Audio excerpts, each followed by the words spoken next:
host today, guiding you through the informative and engaging session of the evening. Before moving to the main agenda event of the evening, let me invite Chairperson Ms. Nipuni Ayodhya Vikramaratne, the guiding light of the StudPro 6.0, to welcome the gathering. Over to you, Nipuni. Thanks, Pinuki. So, good evening, ladies and gentlemen, and distinguished guests, and all the other fellow students. A very warm welcome to the second day of our webinar series, Branding Yourself. So, before proceeding further, I would like to thank all the participants who joined with us on day one of this webinar series, which we focused on how to brand ourselves to compete with other applicants and how to maintain our LinkedIn profile.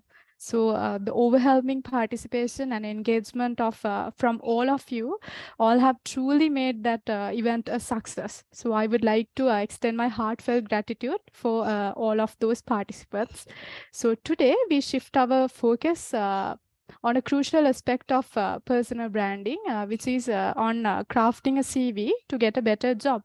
So we understand that your CV is a passport to new opportunities, and it plays a important role when creating a lasting impression on potential employers and in recruiters. So crafted CV is not only showcase your skills and accomplishments, but also highlights your unique strengths and personal brand. To shed the light on this important topic, we invited Mr. Niresh Samaranayake.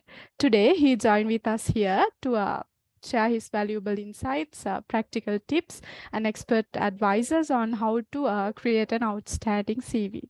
So, Mr. Samaranayake, we are honored to have you today with us, and we are so grateful for your presence today. So, furthermore, I would like to specially mention Mr. Dhammika Marasinghe, Mrs. Varunika Hippola, and all the YPXCom members. And also, a special mention should goes out to our past chair, Mr. Kavin Aberatna, for their support and the guidance. So, you all are warmly welcome, and thank you for your continued support. And yes, for your mentorship. Thank you so much. So, last not the least, I would like to warmly welcome all the participants today here with us who joined today with us. So I encourage all of you to participate to this session actively. So we are like sending a Slido link to you all. You all can send your questions there. So at the end of the session, we can have the Q&A session. So yes, I wanted to say that we'll take the most out of this virtual event. So thank you so much, Vinuki. Over to you. Thank you, Nipuni. We are now moving to the most anticipated and exciting moment of today's evening. Let me introduce our guest speaker. With 30 years of experience in various capacities, predominantly in IT industry, he has been able to make a positive impact on people's lives by coaching and developing people by sharing his insights on unique topics such as finding the purpose of your life and unleashing the potential of your career. He's a generous mentor who has always been helping others with his experience and knowledge. He is someone who truly lives up to be the change you want to see in the world. He's a multi-skilled professional with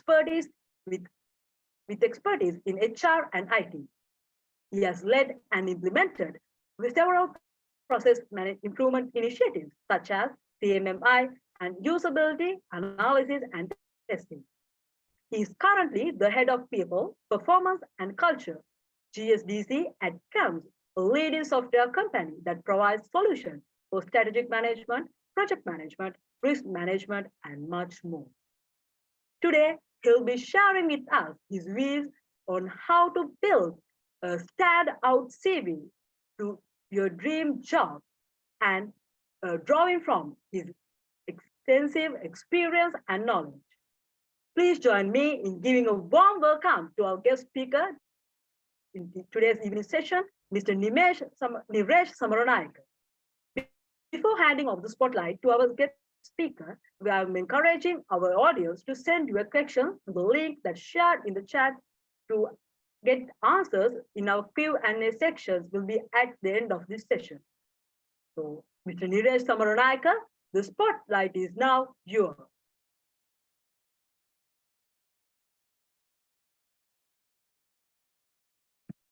Right. Thank you, everyone. I hope you can hear me. Yes, you are. Okay, awesome. So just to start off with, I think a slight change in the objective. So I think it was also mentioned that a good CV will always get you an opportunity or open a door for you. So I'm going to share a few insights on some of the things that you guys can do. So I'm not 100% sure at which year your study program that you guys are in at the moment, but I'm sure some of these points will help you out. And please feel free to ask any questions and let me know once you can see my slides.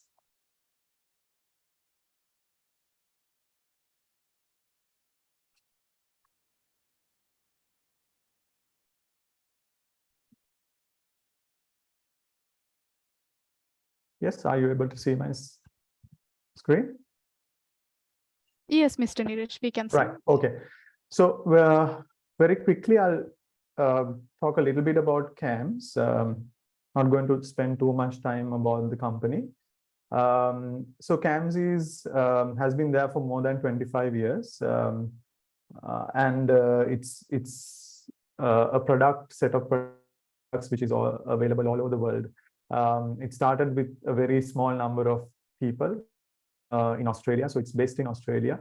But today we have a large clientele who is using our products. And if I talk about the product itself, it's an award-winning product. And very few people know about CAMS, so that's why I just wanted to give you a little bit of a flavor of what we do. So we have 300 plus customers and across 49 countries. And these are some of the awards that we have won. The product is one of the leading products in the market in strategic management, enterprise project management, and performance management. So moving on. So this is another set of the next few slides I'm going to use. Now I know Aishan took you all through branding yesterday or day before. So I'm going to do a little bit of branding about myself and a little bit about how you should also approach some of these things. So unfortunately, our education system from day one is designed for us in this way, right? So for example, we look at exams and questions. So we are very comfortable with learning from day one how to answer questions. And usually we answer or learn to answer questions by giving the expected answer, not necessarily the right answer. But once you move away from education and move into the real world, you don't know what the expected answer is because you have to figure it out, right? And a lot of times we think that giving the right answer is the objective. Not really. The last one is we have many answers to. If you ask a question today, you will get one answer. If you ask it 2 weeks down the line, you will get a different answer, and so on. So you have to get out of this mindset of wanting to know what the expected answer. So I'll give a simple example. In a Sri Lankan audience, if you ask somebody a question, generally there is dead silence, right? Nobody wants to answer because they don't know what the expected answer is. So this is something that I always, when people or when I coach people, I always try and train them to get out of this thinking where is the answer? What is the expected answer? You have to get out of that thinking. But unfortunately, for 10-15 years, we have learned it in this way. So it is a gradual process of moving on, right? So next, I'm going to talk about dreams, right? So all of you have dreams on what you want to do in your career, in your life, right? So if I rewind to 1988, so I was 16 years old. So I got my first computer, right? Which had memory of about 48 kilobytes, right? So at that time, computers didn't have a lot of memory. So at the age of 16, I saw this magazine about computer music, and I got so interested in computer music, but I didn't have the money to do it, right? So after 24 years, so I didn't give up on my dream. I kept on working towards it. And after 24 years, I managed to produce a few tracks, which was one of my dreams, right? So I wanted to produce a few tracks, and I also wanted to have a studio like this at home, right? The dream didn't stop there. I then got into DJing, right? So in 2018, 2019, this is again one of my favorite hobbies, right? So I learned it at the age of about 40. So that's another thing I want to tell you is that I know all of you have different goals. So you want to get a degree by a particular age, then you want to get a master's, then possibly a PhD. You want to work abroad or you want to migrate, right? There are so many different things. And some of us only have about 5 or 6 goals. But for me, having 5 or 6 goals, I mean, completing your degree is not really a goal, right? Unfortunately, if you are thinking that completing your degree is a goal, it is not a goal, because if you meet the minimum requirements of your degree, you will pass and you don't have to put in a lot of effort to do that. But getting maybe a first class or getting a good opportunity in a company, now that can be a goal, right? But the nice thing is that you can not be limited to having just 1 or 2 of these goals. You can have lots of things, right? You can learn a lot of things. And these are some examples. So as you can see now, we were talking about, I think, branding in the previous session. So what I'm trying to do is build my brand with you guys, right? And talk about some things I have done. So in an interview also, when you're facing an interview, and when you're developing your CV, you have to make the other person understand what you have done in your life, right? So I'm going to ask you a small question very quickly. If you can show, or if I can have a show of hands, how many of you can make 658 words from Singapore under 2 minutes? Can I have a show of hands of who feel that this is possible to do? Yes, no? I don't see any hands going up.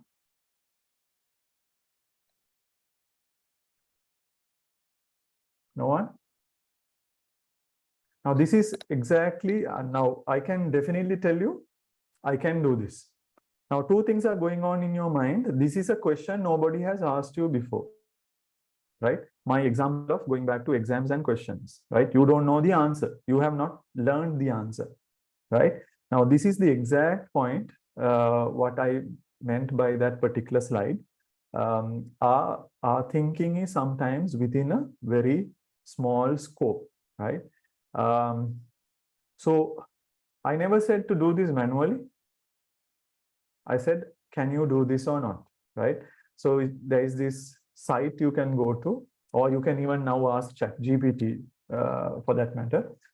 You can ask it, how many words are there in the word Singapore? And the answer is 658. And if you have a very fast internet connection, you can get the answer, right? Now, if you all were thinking, just go back to the question. And what were you thinking? I have to do this manually, right? So that is what is wrong with our thinking, right? We have to start thinking, where do I find this solution? And start with Google, right? When you start with Google, you will get most of the answers, or ChatGPT for that matter, right? So I hope you understand my point here is that you have, or we are having a lot of patterns of thinking in our mind. So we have to break these patterns, right? So another pattern, and you may have heard of Navy SEALs. So the Navy SEALs have a 40% rule. They call it the 40% rule. which says that when your mind says you're done, you're only 40% done. So when your mind feels that you can't go on, you are 40% done, right? I used to teach this. Now, most of the stuff that I teach people, always first try it out and then teach. But this, unfortunately, I didn't really try it out until about 2 months ago. So another habit or another a hobby that I started was cycling about 5 years ago, right? And I understood this 40% rule in action. So one of the things that a lot of cyclists do is they want to ride 100 kilometers, usually on a racing bike, right? On a road racing bike, it's fairly easy to do 100 kilometers because the bike is fast, it's light, you don't have to put in a lot of effort. But I was using a mountain bike, right? And it took me 4 years. But what I can tell you is only 30% of the effort was physical, right? 50% of the effort was actually mental, right? Whenever your body says it can't go on, you need to have that mental switch. And 20% is technique, right? So I read a lot of different blogs and spoke to different people on how they actually do 100 kilometers or more and learned. But what do you have to do? You will not learn anything until you get on a bike and start riding, right? And first time it will be 5 kilometers, 10 kilometers, 15 kilometers. You keep pushing, learning from your mistakes, and then you will come to the point where you can reach that goal, right? So again, another bad habit that we have is we feel that reading a book or passing an exam and getting a qualification makes us experts in the subject. Not really. You can read a book 100 times, or you can read a book on Java development or 100 books on Java development, but unless you write a line of code and start working on a project, you will never learn a single thing about Java, right? To learn something, you have to make mistakes. That is the most important thing. Now, how is it related to CVs? Somebody looks at your CV, when they see experience, they know that you have tried something out, right? You have experience to show that you have made mistakes. So the best thing about, okay, I'll give you a definition of experience. The definition of experience for me is how many mistakes you have made in your life and how you have corrected them, right? That's the main idea of experience. Why a company would pay you 200,000 rupees or 500,000 rupees is purely based on how many problems you can solve for that company.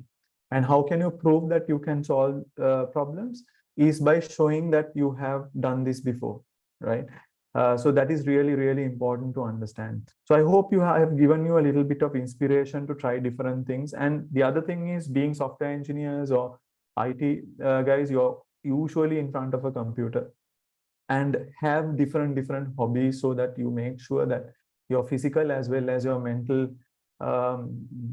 wellness is to be at the highest level, right? Things like cycling, meditation. I do a lot of meditation, at least about 1 hour a day of meditation. I do it. I cycle, I DJ, I cook. There are a lot of things that you can learn. So don't have just 3 or 4 goals in your life. Have 10, 15, 20 in your bucket list. Anything can be possible. So at the age of 50, if I rode 100 kilometers on a mountain bike, you can do anything, right? Most of you are half my age or lower. So this is what I feel. This is my personal and experience in the last 30 years. Your degree is just 40% of value, I'm telling you, right? Maybe the university you have been to will give you a little bit of an advantage, but you have to make sure that you get practical experience. And today, after COVID, you can do a lot of freelancing. You can yourself listed on so many sites and start doing work, and you have to get that experience, right? So because I can teach you how to format a CV and what to put in a CV, what are you going to put in the CV? You're going to put stuff that you have done, right? So if you don't have anything to talk about in your CV, then your CV will just be a bunch of colors and fonts, right? And it is really important right now because current industry. So I'll take a couple of minutes to explain about the industry. So currently, there's a huge opportunity for undergraduates because there's a lot of skilled people, experienced IT folk who are leaving the country, who are going abroad, who are migrating. So that gives all of us, all of you, a huge opportunity to get into a good company.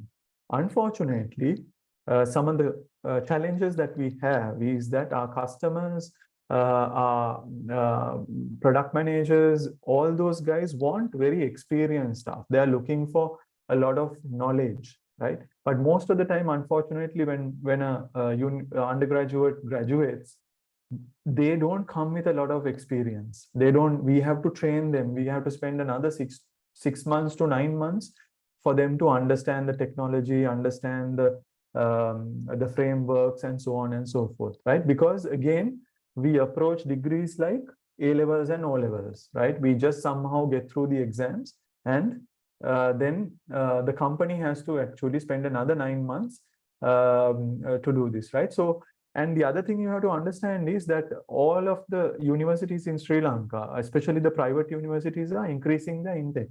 Now, my son personally, I can share that he is currently undergoing a degree, and there are 600 people in his batch, students in his batch, right? And everybody wants to do IT right now because they are looking at migration, right?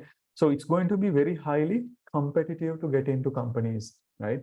So what do? You have to differentiate yourself. So more than the CV, you have to do something. Now, if you have another 6 months to go or 12 months to go before you graduate, or more time, what you do is you have to try and get a little bit of experience. Do a personal project. It doesn't matter. AngularJS to React.js to React Native to SQL. Now, today, there's a group of developers we call full stack developers. What is a full stack developer? Basically, they need to know front end, back end, development. They need to know different technologies like maybe mobile to web development and so on and so forth. So you have to have that knowledge and the experience. So most companies are actually now, if I get 10 CVs from one university and all of them have got a second or first class or whatever it is, how do I differentiate these guys? The only way I will differentiate them will be, I will first pick the person who has practical experience,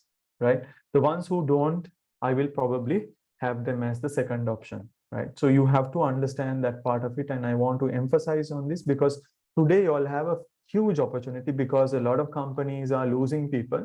The attrition in the industry is about 25%, right? That's a huge number. Every 100 out of 100 people, 25 people are leaving a company. So that means 25 opportunities for you to get into the company. So what do? You develop yourself, right? Not just technology. Communication is another problem that a lot of foreign companies have. Sri Lankans are very skilled. They are very, very good at what they do, right? Innovative and so on. But they are very poor when it comes to communication, right? Now, I'm not talking about learning English. English is a different story. But being confident and putting your idea across in English is really important when you're dealing with foreign clients, right? So up to an extent, they don't expect us to know English that well, but you have to have that confidence to speak up and build that brand. So that's very, very important. Again, if you have 6 to 9 months, please make sure that you have, and some of the companies in Sri Lanka again have this culture of speaking in Sinhala within teams and so on. And so that creates a huge problem again for companies, and they spend millions of rupees trying to train people so that they can speak English and be able to do presentations and so on. So if you want to differentiate yourself again at an interview, what do? You have to be really good at putting your idea across, and you have to practice and you develop. So as much as you will learn Angular JS, you have to learn English as well, right? And how to speak it and to build that confidence. So that's really, really important. So, and I'll leave a small definition of success with you. So for me, success doesn't mean the amount of money you have or the qualifications you have or whatever. What success is simply being able to use your abilities, to discover your abilities, to challenge them, and make the most of those abilities, right? And to achieve your purpose in life. So what is your purpose in life? For me, the purpose in life is to have as many experiences as you can. So when you have this definition of success, you can do anything, right? Everything that comes onto your plate is a experience, right? You learn something from it. So I have done development, I have done QA, I have done project management, I have done business analysis, I have been in systems engineering. So there is no area of software engineering that I have not done. And then I have moved into HR in the last 12 years, right? So, I mean, and the only reason I have moved into different places is that whenever my boss asked me whether I can do this, I always said yes, and then figured out how to do it. So that has been a guiding principle in my life. And sometimes we just say, call ourselves, no, I'm a Java developer, or I'm a .NET developer. And today, if you differentiate yourself like that, you're not going to get too many opportunities, right?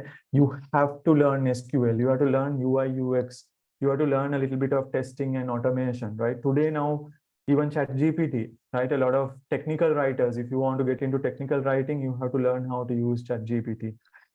Because that's something that is happening, a revolution that is slowly happening within the industry. There are so many things that are going on. So before you do a CV or create a CV, you have to understand what recruitment is. So I love recruitment. And Aishan, I know, who spoke to you guys, he used to work with me, and he's also a fantastic recruiter. So a recruiter is somebody like this, right? Now all of you are like this, right? When we look at you or interview you, we have to identify whether in 5 years you will be like this, right? So I hope you get the point. So whenever I am recruiting an intern or when I'm interviewing an intern, I will see somebody like this without experience, right? And I have to figure out by talking to you, testing you, interviewing you technically, behaviorally, and all that you will be somebody like this, because the company is going to invest a lot of money. So please don't get me wrong. If you join a company, and I can tell you almost from any university in Sri Lanka, if you join a company, the company has to spend another 6 months training you, right? Unless you have done about a year of internship somewhere, you have got solid experience. Otherwise, the company has to spend another 6 months, 9 months to train you, right? And the more the company realizes that they don't need to train you, they can immediately put you into a project, you will get the job, right? So it's really, really important. And you can't, like I said, you can't learn. It's like learning .NET is like riding a bicycle, right? Unless you get onto a bicycle, you can't read books on .NET development. You have to write code. Now, when I say write code, it's not the hello world program that everybody does, right? It has to be, you have to understand how to do web applications, enterprise class applications. You have to understand how to separate business logic, use patterns, and all those different things you have to understand, right? You can't just go and get into a company and expect to do this. So recruitment is like this. Every recruiter has a problem. So every recruiter in Sri Lanka at the moment is having an issue. They can't find skilled people. So again, you have to look at it as an opportunity. How do I get there? So what's a CV? Simply, it's an advertisement. So for example, I always get, and all of you must be on Instagram and Facebook and all these various social media sites, right? So what do you first do? The most important thing that you do is your picture, right? Why do you have an attractive picture in your profile, on your profile? Is because you want to grab somebody's attention. So a CV is simply a way where you can actually grab somebody's attention, right? So it has to be a brief, but an effective. Now, what do you mean by effective, right? And effective means you have to achieve the objective of getting an interview, getting shortlisted, right? So it has to be effective and designed in a way so that it will grab that attention. So having lots of details, will it work? we'll see whether it works or not, right? So I think all of you know, I always prefer doing this in person because it's very hard now. I'm actually looking at my PC and talking. I don't even know whether most of you are either sleeping or you're on Facebook or you're on Instagram. So I'm just assuming that most of you are listening to me. So you know what Ispanchi is, right? And how much would you pay for a Ispanchi? Maybe 40 bucks, right? 40 rupees, 50 rupees, right? After the economic crisis, probably maybe it's 80 rupees. So you would only pay a small amount of money for this, right? It doesn't even look good, right? But how much would you pay for these? You'd spend maybe 250, 300, 400 rupees, right?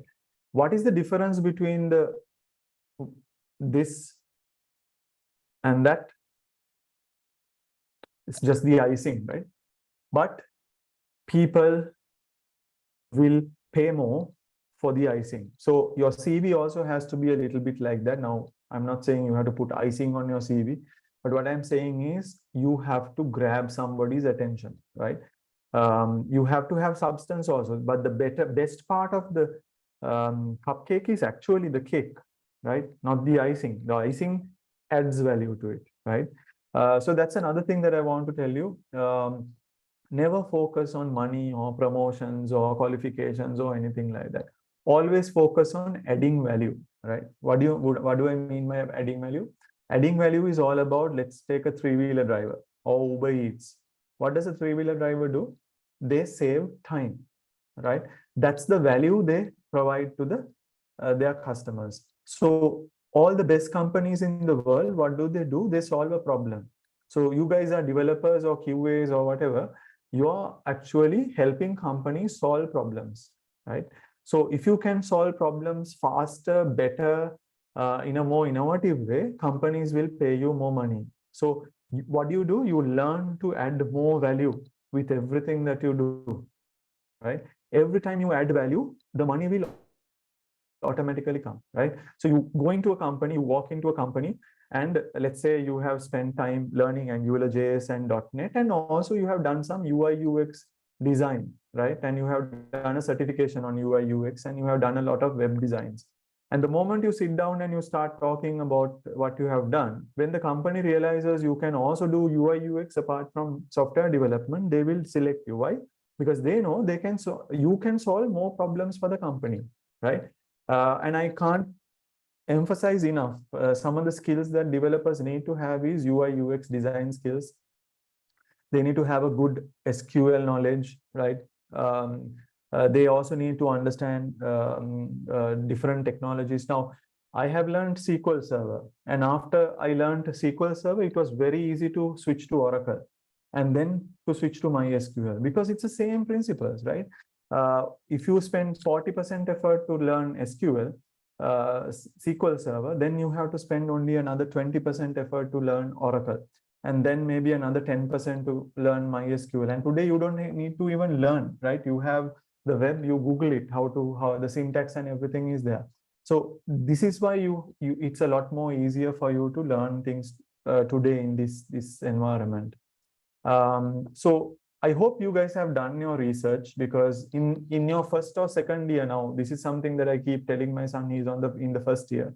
So you have to understand what are the companies in the industry. There are more than 300 companies in Sri Lanka.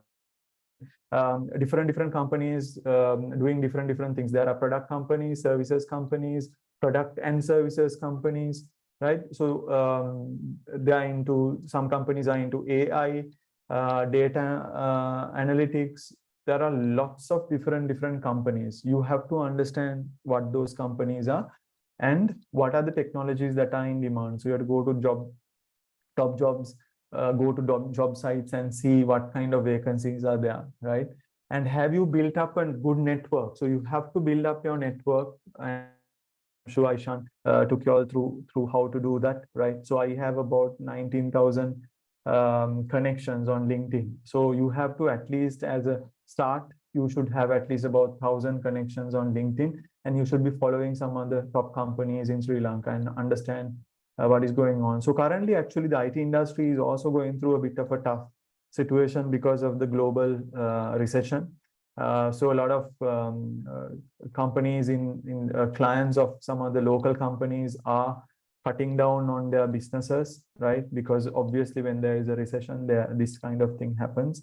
Again, I see it as an advantage. So the more things or the more experience you have, so companies, when they want to cut down costs, they will recruit interns, they will recruit associate level people, they will recruit even undergraduates to reduce their costs. So if you have the technical skills, you can easily get a part-time job today, right?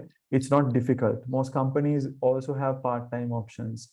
So you need to do all this, and you need to have an understanding of what is the type of job you're going to do and what is the kind of company that you want, right? So now moving into the CV. So now what I've talked about is very, very important, because before you develop the CV, you have to work on the contents, right? What are you going to put? So then you have to have experience. You have to have technical skills, right? And otherwise, this will not be successful. So the CV has to be short enough to be interesting. Like I said, like somebody's dress, right? So it has to be short enough to be interesting and long enough to cover the subject, just like a speech, right? So the CV shouldn't be too long, right? And I have seen a lot of students sometimes put all of their course contents in a CV. It doesn't make sense, right? Because why? And I'll tell you why also. You have to first understand the recruiter's mind. So what are the most important vacancies in a company? It's not the internship. It's not the associate software engineer, and sometimes not even the software engineer, right? A company sometimes, now I have worked in companies, the previous company I used to work at, usually I had a vacancy list of 150 vacancies, right? Every month I was under pressure to recruit at least 40, 50 people, right? And how many were interns? Very few, right? So what you have to understand is people who are working now, say a company, and now in CAMS, I have 2 recruiters working for me. So they have maybe 40 vacancies they have to work on, right? And again, what are the most important ones are the critical senior level vacancies. So the junior level vacancies are not getting a lot of priority. So what do you have to do? When there's a vacancy, you have to understand the recruiter. Sometimes the CVs are shortlisted by an intern, right? So you have to understand that also. So when you're sending a CV, it may be checked by an intern who doesn't know what they are doing, right? So you have to make sure that you send to the right email address.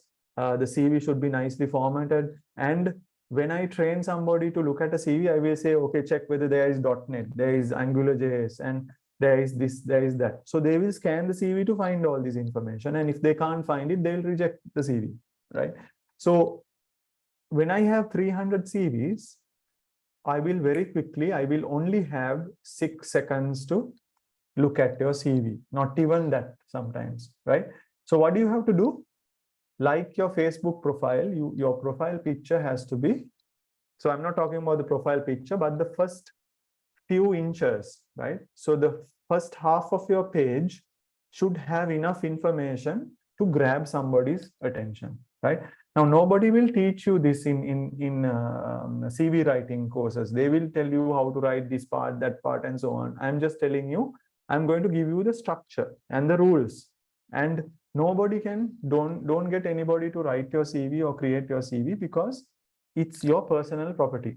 And you have to create it in a way that will have all these conditions, right? You have to send it early also, because what happens is if you have 5 internship positions and I get 400 CVs, what I will do is I'm not going to give all 400 people a chance. Usually, in my experience, if I need 10 interns, usually I should be able to find that within the first 40 CVs I get. Nothing more, right? Maybe first 50, right? and then I will ignore the rest. They will forget it, right? So you have to send it early, because otherwise you are going to lose an opportunity, right? So not only do you have to design your CV properly, but you have to behave in a way where you get a better chance, right? So it's highly competitive. So when I advertise an internship opportunity, usually we get 200, 300 CVs easily, right? So you know what to do. So the most important, so the first thing is you have to talk about practical experience. So if I were to recruit somebody, I will always give first preference to practical experience, right? Now, there are some companies in Sri Lanka, different companies will prefer different universities, right? So for example, I won't name names, but there are some companies who will always go to a particular university and get. So sometimes it's a good thing, because you know definitely if I'm in this particular university, I have a chance to join maybe 10 of these companies, right? Because they have a very good relationship with the university. So then it becomes a little easier, but you can't always work on luck, right? So you have to make sure that you have practical experience. And the moment you have practical experience, the company will give you higher priority, right? Now, there are some companies which are very good at taking undergraduates or fresh graduates and train them very effectively through a nice training course, right? There are some companies who can't do that. There are smaller companies which don't have the budgets or the resources to train people. So when you're joining a company, what happens is maybe a senior person has to spend about 20%, 30% of their time to train other people, right? And that means how does Sri Lanka or the IT industry in Sri Lanka earn money? This is by selling time, right? What are we doing? We are selling our time and skills. So you will bill to a customer for $5,000 for a month, right? But if that person is going to spend 20% of the time training an intern, then the company will not be very positive towards it, right? So what you all have to understand is that whole thing which is there in the industry. So some companies don't have that problem, they will still get. But most companies are reluctant to take junior people because they have to train them, right? And it takes a lot of time. Now we are in the product industry, and most of the time our customers want a lot of different features in the product. So which means we have to keep delivering every sprint. There's a lot of work that needs to happen, and it's very stressful, right? So we most of the guys in our teams also, they want experienced people, and they have better. So what do if the industry is wanting practical experience today? You get on Upwork or any of those sites and start getting some expertise, right? So you have to, if you don't have that practical experience, then at least, or part-time work, then you do something more than your coursework. Get together and join hackathons, develop a small website, work with frameworks like WordPress and understand some of those, how it works and so on, right? Then finally, extracurricular activities also play a part, but it's not the most important, right? So unfortunately or fortunately, most of the IT industry, maybe 60–70% of the IT industry are introverts, right? So they don't usually get involved in extracurricular activities, but if you have done it, then you can also mention. So the main points I want to talk about is 2 pages, not more than 3. Even my CV for 30 years, it just has 4 pages, right? So because you know why now? A recruiter will never read your whole CV. So don't have 5 pages. It doesn't make sense. Unless you're a very senior person, you might have 5 pages. Or if you're an academic, you will have about 20–30 pages because you'll have a lot of publications. Otherwise, just 2 to 3 pages. And the first 6 inches or the first 7–8 inches of your CV is the most important.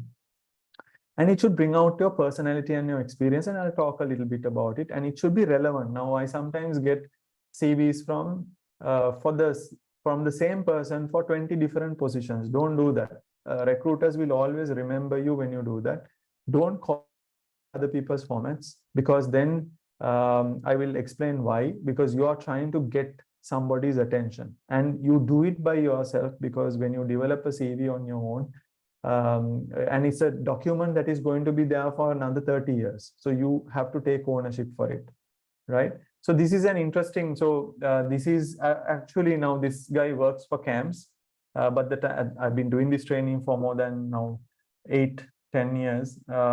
So at the time when I started presenting this, he was not in CAMS, but today he is working at CAMS. And you can see it's one page. And this guy has more than 8 years experience in UI UX, right? But when you look at the CV, you know that he is someone who can design well, right? So if you're a UI UX person, you can do a CV like this, right? But it takes a lot of time and effort, but it's very, very attractive.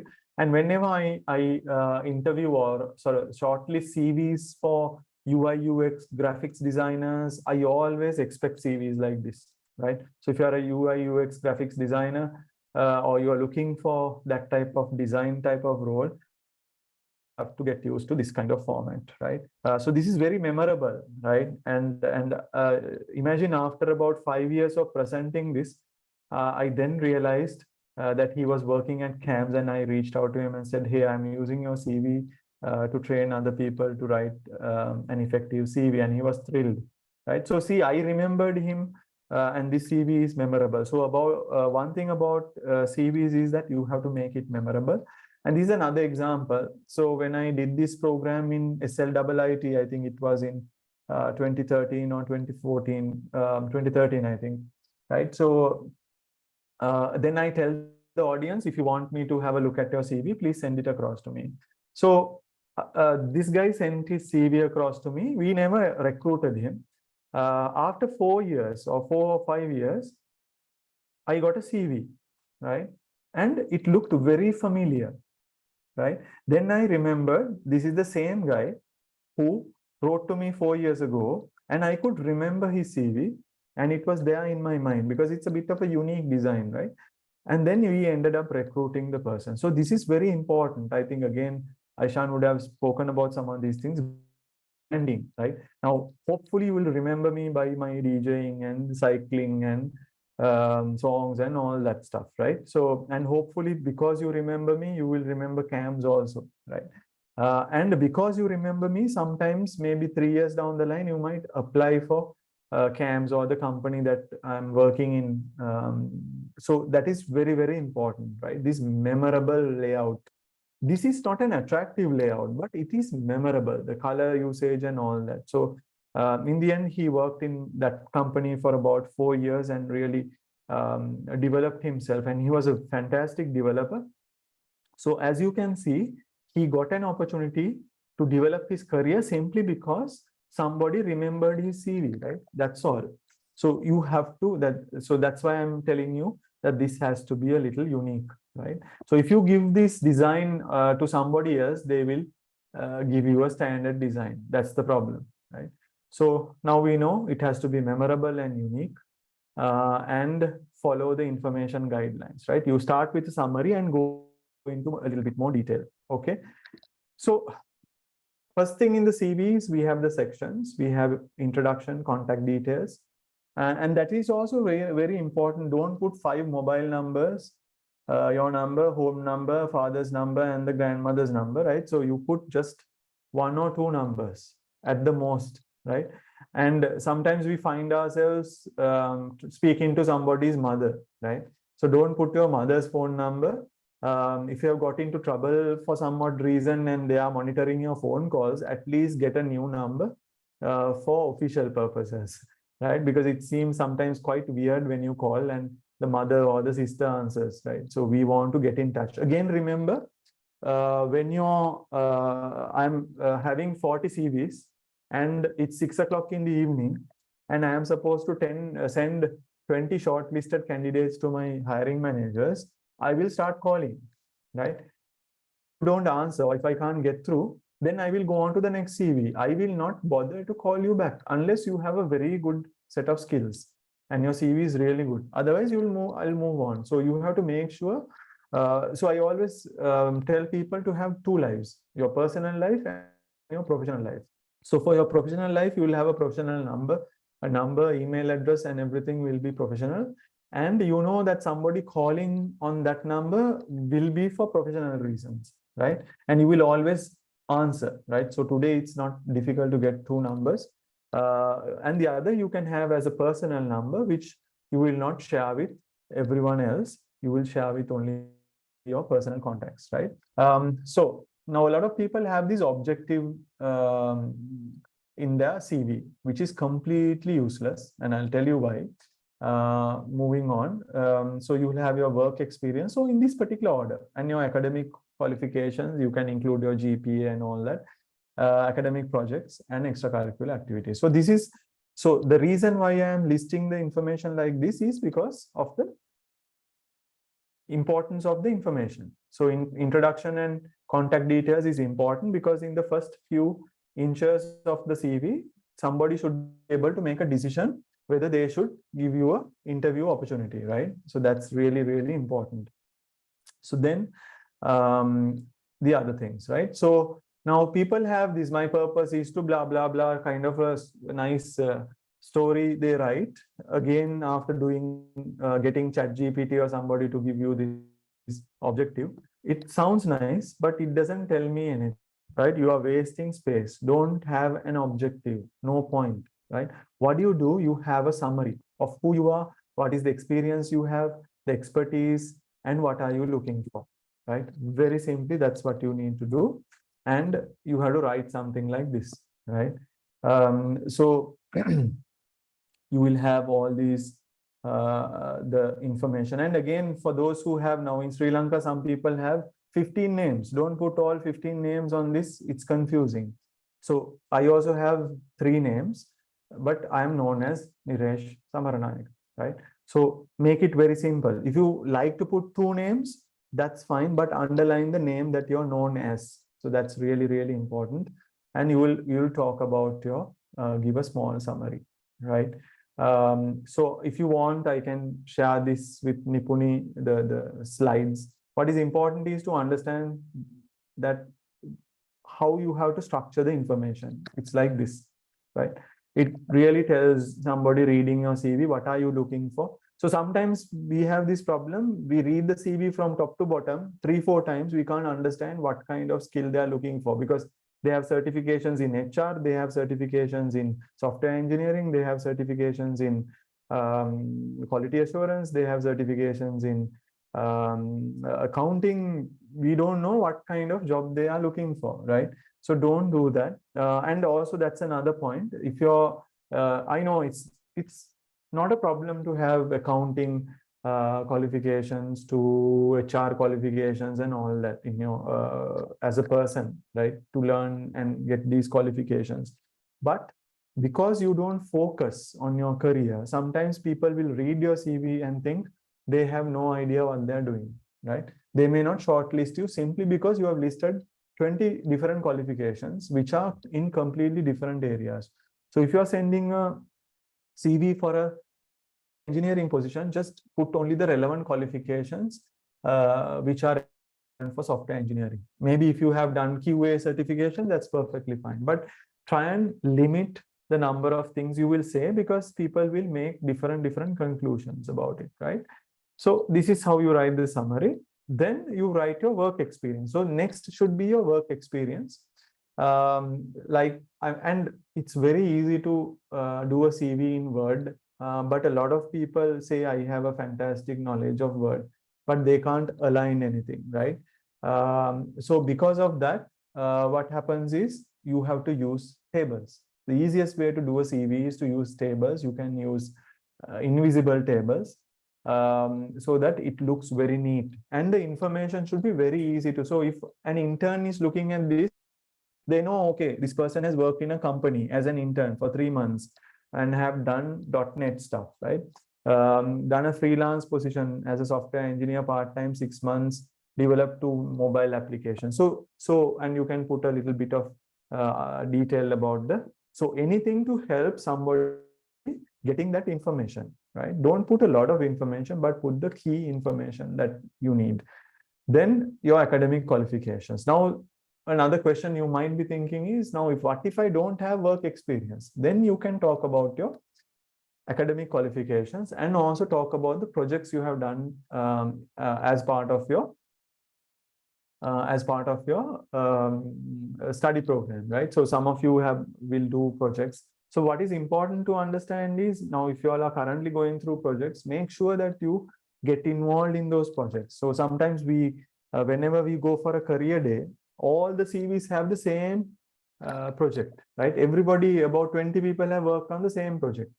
Now, when I ask the first person, they have done the design, database design. The other person has done the screen design. The other person has done a little bit of development. The other person has only brought the tea, hasn't done anything, right? So when you're doing a group project, all of you know that not everyone will put in that effort. Now, what I'm telling you is that when you're going for a career day, the interviewers will start looking at the CVs. They'll see, this guy has done this project. So the second person coming in, they have also done the same project. So they will start asking questions. What have you done? So you need to be very clear what you have done in that team, and there can't be any conflicts, right? So that is important to make sure that you get involved in some of projects so that you can talk about it, right? So again, you talk about the project and the role, what you played in the project. Were you a developer, or were you a UI designer, or were you a database developer, or whatever it is? And then coming into, so this is, I'm just showing a template. Now don't go by this. So as you can see, this particular CV is very easy to understand and read, right? So you have the summary, you have the work experience and the education, and on the left side you have the skills and the expertise and the contact details, right? So this is a very easy CV to read, and it has all the relevant information. Not too much detail, not too little detail, enough to get a person to call you for an interview, right? So that is really, really something, just one of the samples that I wanted to show. Now don't go and follow this format, right? But this is the structure. I'm just trying to show you the structure. You develop your own format. Now don't stress out about coming up with a unique design. You just, by playing around with the colors and all that. So sometimes I have noticed from one university, you can easily say they are from the same university because they are using the same template. So don't do that, right? The moment you do that, so psychologically, if I see the same template over and over again, what happens is I'm going to be blind after a while, right? I'm not going to see if even the fonts are the same, the layout is the same, even actually the same person has written the CVs, because you have given it to the same guy who does CVs for somebody who lives near the university, right? Don't do that. Have something a little bit different. Don't follow the standard format. The whole batch shouldn't be following a standard format. And you have to put in that effort, right? So what are the things you should do? Should be short and to the point. Important information should be easy to find. Send it early, and also create a LinkedIn profile. I'm not going to talk about LinkedIn because Aishan would have definitely covered this up. And also some companies, I don't agree with this, but some companies are in the habit of checking your Instagram account, checking your Facebook account. So what I do is, or what I tell people is, again, have your professional life separate from your personal life, right? Now, even today, I have a Facebook profile, but I don't even mention my company in my Facebook account or my Instagram account. Why? Because I keep it separate. The LinkedIn profile, yes, it's connected to the company. I'm representing the company. So I'm doing that, right? So what you have to understand is, sometimes you become very political minded and things like that. You go on Facebook and start sharing all sorts of nonsense.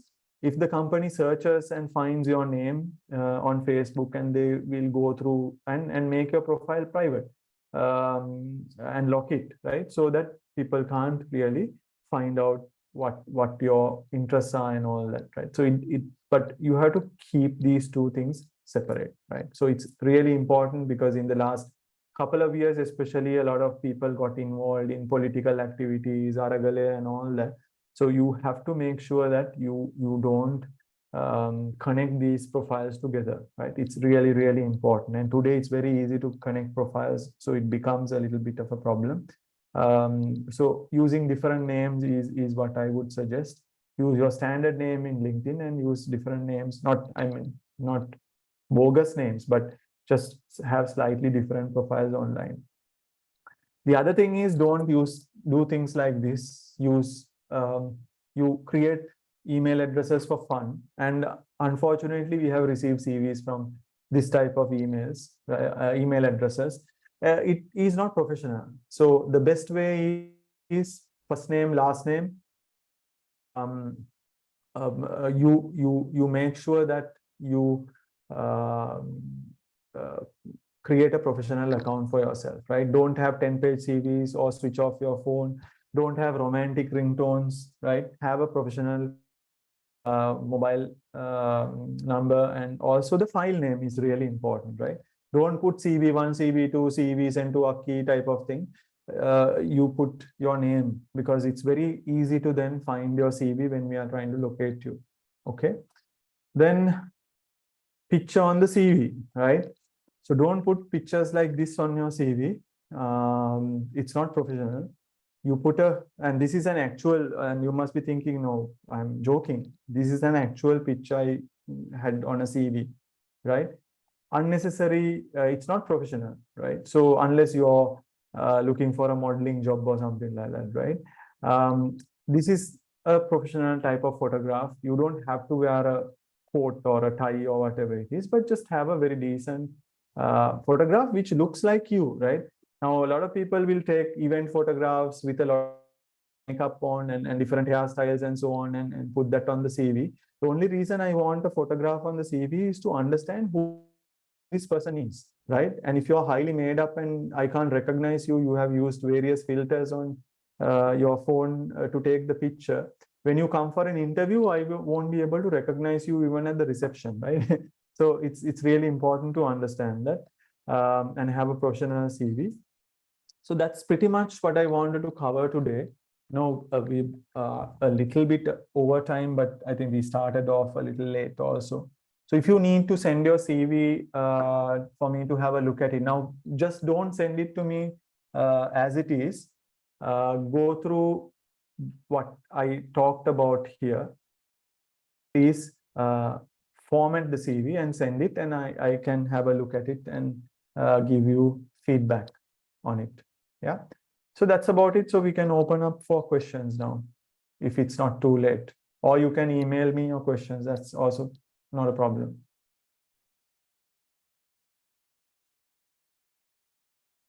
Thank you, Mr. Nilesh. And we are now moving to our Q&A session. Yeah. So we encourage our audience to send your questions to the link that we shared in the chat, or direct message to our host, so we can help you to get the maximum benefit out of today's session. So let's move on to our Q&A session. The very first question: are you all considering online courses as valid certificates? Yes. So again, now there are two things I want to say here. Now, online courses are, yes, valid. What is important to understand is, like I said, in Sri Lanka, there is this huge emphasis on following 25, 30, 100 courses, right? Now, the problem with online courses is that you can just run a course and you can sleep. You don't need to interact, right? You can do the quiz later. So it all depends on the platform. So it's very difficult to figure out whether you have the knowledge or not. Online courses are considered, but what is more important is you're able to show in practical terms that you know AngularJS or you know React Native. How can you do that? I can ask you a specific question, right? Say, for example, I can ask you a particular question about SQL. Unless you have written or done that in your real life, you won't be able to answer the question. So I'm not going to ask you how you write a select statement. I will ask you a completely different thing. I might ask you saying that when I run a query on a database, the query is quite slow. How can you improve the performance, right? I can ask a question like that. So for you to answer this question, you need to know a lot of things, right? How to write an effective SQL statement, how indexes work, and so on and so forth. So most of the organizations, the technical people will ask you questions like that. They won't ask you what polymorphism is or what data hiding is, right? They will ask you very specific questions. So you may have gone through 20 courses and you can list them down, but in the end, what is important is that you have the knowledge and you are able to demonstrate that you have done it, right? So unless you have done a website, you don't know what cascading style sheets are, right? Or how to use JavaScript validation to validate a text box or something, or how you pass data in AngularJS. So like that, you have to know that thing. Yes. So the first answer is yes, it is considered, but it depends from company to company and the person. So I may have 10 architects in my company. Those 10 architects will have a different standard for the same technology. One architect will want one standard. The other one will have another set of standards. Another one will ask a completely different set of questions. So even in companies, it's very hard to set a standard for recruitment. Different. And some companies will use .NET, but we have 3 teams. One is using some areas of .NET. The other is using web development. Another one is using AngularJS. So like that. So that's why I said go and research in companies, talk to people who are your batchmates or your seniors who are working in those companies and get some insights as to what kind of technology and why and how. So once you understand what the company looks for, you can plan today itself and you can get that exposure and be ready for that kind of eventuality, right? So don't focus too much on getting a lot of online courses. It can be just a waste of time also, right? You spend 20-30 hours on following a course. It's better to actually do a small website and learn how to use AngularJS rather than going through that course, is my personal opinion. Okay. Hope you get the answer. And we have got a question in our chat. What is the difference between CV and a resume? Okay. So again, I'm talking to I can understand I'm talking to a IT audience or a software development audience. Again, don't go by definitions, right? So if you try and go and you will have so much of information, so you can do a Google search and find out what the difference is. But what is the important thing, whether you are writing a resume or whether you're writing a CV, what is the important thing? You have to get an interview. You have to impress the person looking at your looking at your CV or whatever document you send. You can call it even a bio data. It doesn't matter, right? But what is important is you don't even say no, it's CV, right? You will just put your name and send it across. So what is important is having the right information in the right place at the right level on that document, right? So don't get stuck in definitions. Then we can sort of start arguing and talking about it and debating. It doesn't matter. It's just like an argument of whether .NET is better than Java, right? How can you ever answer that question? You can't, right? Whether SQL Server is better than Oracle, you can't answer these questions, right? So it's like that, okay? So don't worry too much about these definitions. Just go ahead and put all these information in a particular structure so that you can get an interview. Okay. We have got more questions to our Slido link. And Sure. there's one question. When there's a complete career transformation, how to set up the format? When there's a, okay, so now I have that same problem because I moved from software engineering to HR, right? So always what you do is, what are you applying for? So now today when I'm applying for a company, let's say I apply, for me, the advantage is I should apply only to IT companies because I have a lot of IT experience of 16 years, right? So whenever I apply to an IT company, my experience in IT will be very much valued.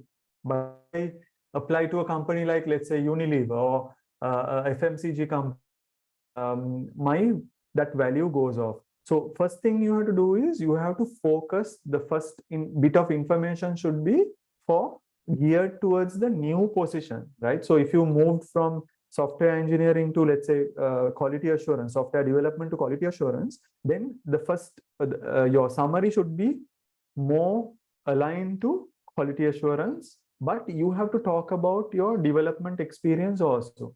Now, that is very important, because I always tell people, the first thing you have to learn in software development, in the software industry, in any career, is software development. You have to learn how to program, right?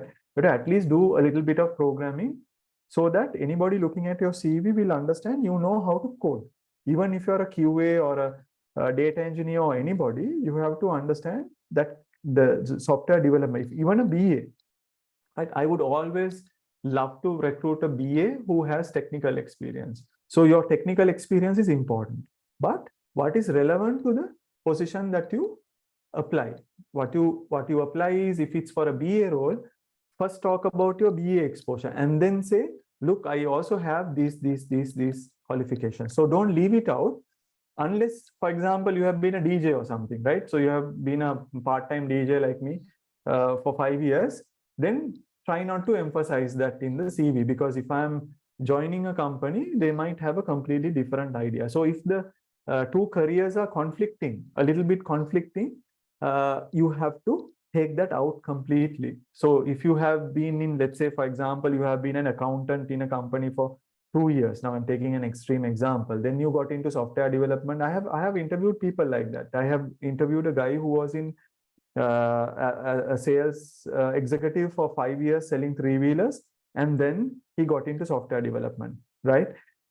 So he had just put a one-liner saying he was a sales executive. That's perfectly fine. Don't emphasize that. What you have to emphasize is what is related to the job you are applying.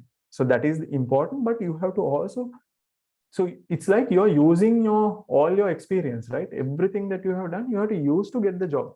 But if somebody reads the CV, oh, this guy seems to have done more QA than development. Now that's the wrong idea. If you're joining a company for software engineering, then you have to reduce that little bit, so that people don't get the wrong idea that you are better in QA than development, right? So that's how you pitch it. Link it to the current role, but you can have your other experiences as well. Now, in a country like Malaysia, it's very, very common, because unlike in Sri Lanka, people do different jobs. Sometimes you become a CEO for 2 years, then suddenly become an executive for another 2 years, and then become a software engineer for another 3 years, right? That's very common in Malaysia. But in Sri Lanka, we are quite traditional. So we get a little bit worried, because your CVs are actually sometimes shortlisted by very logical thinking software engineers like you. I'm talking about tech leads, architects. So the moment they see, this guy has done quality assurance, oh, I can't use this guy. So they will change their mind, right? And you will lose an opportunity. So you have to be very, very careful. But if any of you have a problem like that, you can send it across to me, and I'll advise you separately on that particular point. Otherwise, it's very difficult to give a general answer. Yeah, I hope you got your answer, and I got a private message asking, should we need to add, I certify that above information is true and correct to the best of my knowledge, is necessary, or is it traditional? Well, whether you like it or not, whether you say it or not, whatever you mention in the CV has to be true and correct. And if the company later finds that you have lied on your CV, you will be, you will actually, it's a disciplinary issue. So you will actually be sent off, right? So it has to be accurate anyway. Whether you state it or not, it is implied, right? So and I have come across situations where there was one particular situation where somebody had said they have completed the degree, but when we asked for the information or the certificate, then the person said, I'm sorry, I lied on my CV, I have not completed the degree. And we had a huge problem about it, but only difference was this person was a very good employee, so we did not take it to but in most companies it's a very, very tough thing from a disciplinary point of view, because as a professional you are expected to tell the truth, right? Even on the CV. So the CV actually becomes a legal document because that is the basis on which you're taken into the organization and recruited. So if you lie on the CV or if you have an inaccurate, a mistake is fine, but if you have given wrong information or lied, then you will definitely be sent off if they find out. Yeah, so that's important to understand. Actually, that's all questions I have got from my end. Are there Sure. any more questions from your end, Nipuni or Tashini? No questions from my side. Okay, that's all. Yeah, same Vinuki. That's all. Okay, so I have just one final thing I want to say. I think currently there is a lot of people thinking, okay, it's good to go abroad and get a job in another country. But what I can honestly tell you is that to get the best exposure in software development, there is no other country like Sri Lanka, right? So I work for an Australian company, and our Australian CTO used to always tell us that the Sri Lankan developers are much better than any other developer in his own country. And he always loves recruiting from Sri Lanka, right? So, and I was telling my son also the same thing. He was asking me, why can't I go abroad and study? I said, the best exposure that you get in software development is in Sri Lanka, the study-wise, as well as exposure-wise. If you work for 3 years in Sri Lanka, it's like working in another country for 10 years, right? So always get that exposure and try and stay in the country for a while, because if you stay for 5 years, you'll get a lot of experience from Sri Lanka, right? Then after maybe 10 years, you can look at getting overseas exposure, right? So that is really, really important because of the current situation, the economic situation and all that. But I have met so many people who have travel to other countries, they are not getting the technical exposure. Unfortunately, they are very unhappy with the technical exposure. Countries like New Zealand, Australia, all these places you don't. So as a fresher, you should not migrate like that. You should get as much experience as you can in Sri Lanka and then move to another country, right? So that is really important to understand. And I have seen that happen to many people, because if you go to another country and work for 5 years and come back, you will realize you have completely gone out of track in terms of your technology. In Sri Lanka, we use a lot of new technologies. Every year, the technology changes. Not so in other countries, right? Especially UK, Australia, New Zealand, all these different countries, you don't get that solid exposure. Okay. So that's pretty much something that I thought I'll share with you, especially in the current context. Thank you, Nilesh. Vinuki, one interruptions. There are one questions from what I got just now. Is that okay? Shall I ask that? It's from Sure. Shakir Muhammad. So it's asked from that I have experience in data science and software engineering, and I'm applying for network engineer vacancies. Right. Should I mention my varied experience there?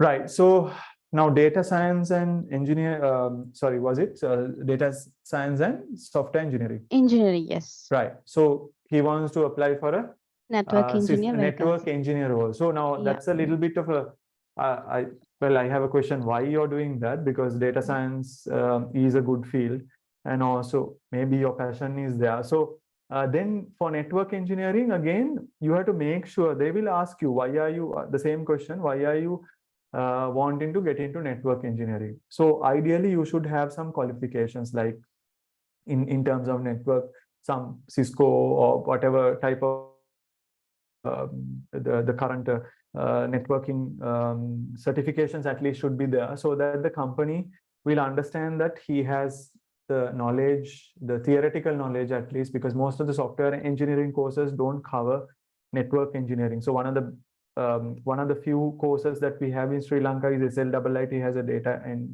network engineering course. And a lot of network engineers companies are actually recruiting from that particular university, right? So you will have a bit of a problem in getting it unless you can demonstrate that you have the theoretical knowledge and the certification, like now today cloud certification and all that is there, right? So systems engineering So you have to be a little careful there, but you can apply. That's not a problem, but it's all about writing your CV in a way that it's convincing to the other person that you are able to do that. Because if I see most of the time, many network engineers and people with network engineering qualifications will apply for this job. You will be the only person who is unique, and they may not select you unless in that company there is a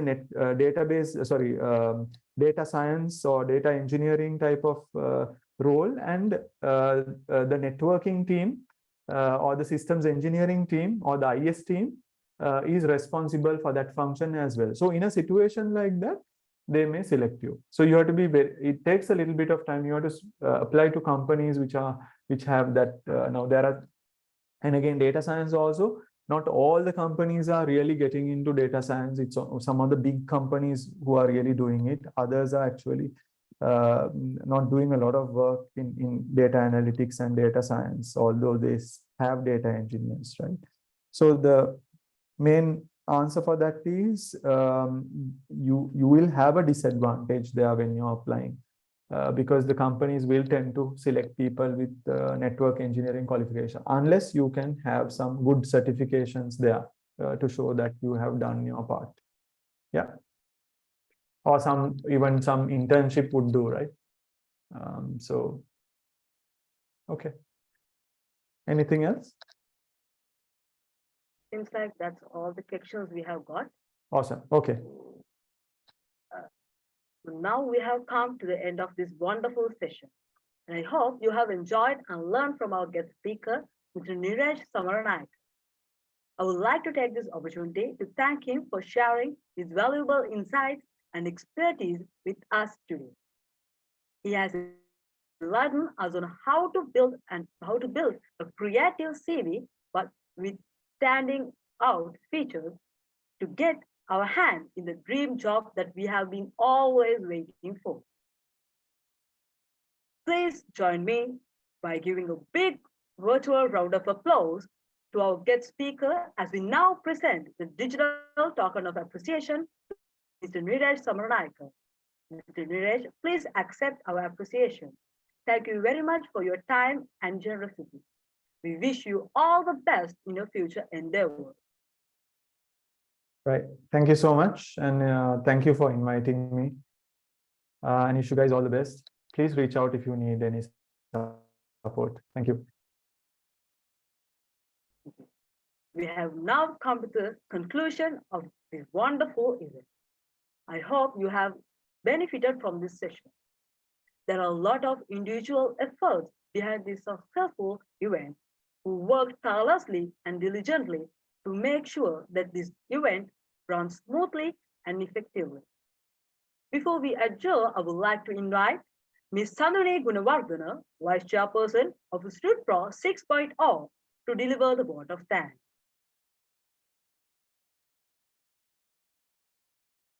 Over to you, Sandhini. Thank you, Renaki. I hope I'm audible. Yes, you are. Yes. Okay, thank you. Respected speakers, esteemed members of the YPXCon organizing committee, participants, and distinguished guests. As we bring this enriching and enlightening session on personal branding to a close, it is with great pleasure that I extend my heartfelt appreciation on behalf of StudPro 6.0 organizing committee.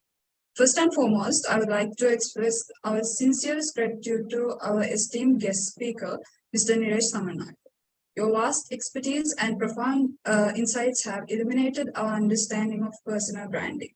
Your captivating presentation has undoubtedly left an indelible mark on each and every participant, equipping them with the essential tools to embark on their professional journeys. We're truly grateful to you for sharing your invaluable wisdom with us today. I would also like to extend our deepest appreciation to Mr. Dhammika Maharasinghe, Mrs. Varunika Hippola, Ms. Taraka Munasinghe, and the entire YPXCom team. Your unwavering support, guidance, and collaborative efforts have played a pivotal role in the resounding success of this session. Your dedication to fostering a strong bridge between academia and industry is highly commendable and greatly appreciated.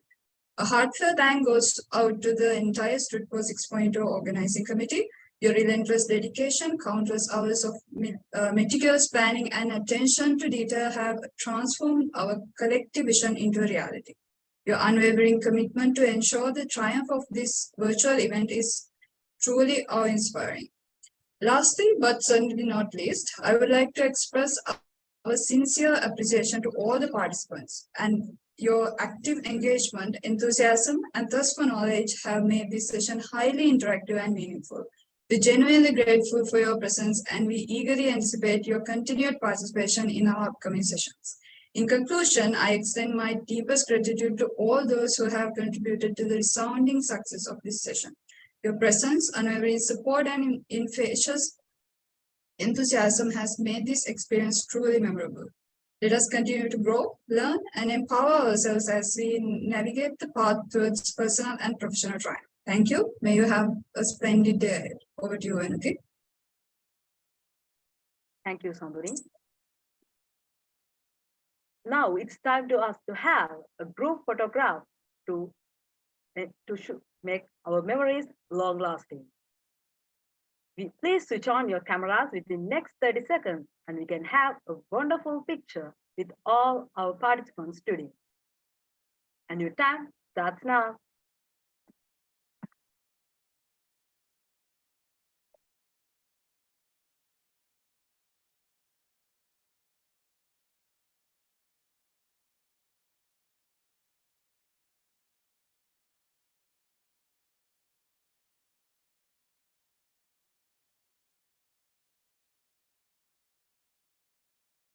We are encouraging all of our audience to switch on your cameras so we can have you all in our picture.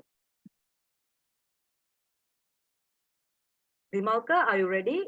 It's the last 3 seconds. Yeah, I'm ready. Just give me a sec. Okay. Okay, everyone, make sure your camera is on with your biggest smile. So let's say 1, 2, 3. Let's say CV. Okay. One more time. 1, 2, 3. Okay. Okay, all Thank good. you. Thank you for all Thank you, for participating. Vimalka. Thank you, Vimalka. Let's wrap up the session for today. Thank you all again for joining us. I'm sure that you all get some benefit from this session and sharpen your professional life. We hope to see you all in day 3, the final day of Branding Yourself webinar series, which aims on crafting a CV to land on foreign countries' jobs. Stay tuned and good night.